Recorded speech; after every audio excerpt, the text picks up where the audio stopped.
ბოლო თვეების განმავლობაში საქართველოს 300-ზე მეტი მოქალაქეს ცემის, აწამეს და დაატყვევეს თავისუფლების უკეთესი მომავლისადმი რწმენის გამო.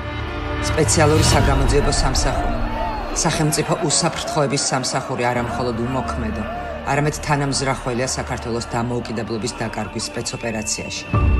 რეჟიმის მიზანი საქართველოს დაცლა და დასუსტებაა. Ჩვენი მიზანი საქართველოს განვითარება და გაძლიერება. მათი ძალა ოლიგარქის დაპირებებია. ჩვენი ძალა ერთობაა. მათი კომფორტი მონობაა. ჩვენი ძალა თავისუფლებაა. მათი მშვიდობა ძალადობას ემხარება.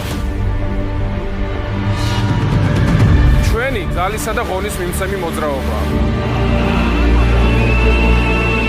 მოძრაობა შიშის, გაურკვევლობის, უმოქმედობის დასაძლევად. 18 მაისს ვიკრიბებით და ვაჩვენებთ ერთმანეთს, რომ ჩვენ არ დავიღლებით, არ გავჩერდებით, არ დავნებდებით, რადგან ჩვენს ერთად სიარულს მივყავართ საერთო მიზნისკენ გამარჯვებისკენ. მოძრაობა მხოლოდ ფიზიკური ნაბიჯები არ არის. ეს ჩვენი გადაწყვეტილება. რადგან გაჩერება ნიშნავს დანებებას. 18 მაისს 15 საათზე მეტრო სამედიცინო უნივერსიტეტიდან მივდივართ სპეციალურ საგამოძიებო სამსახურთან და სახელმწიფო უსაფრთხოების სამსახურთან.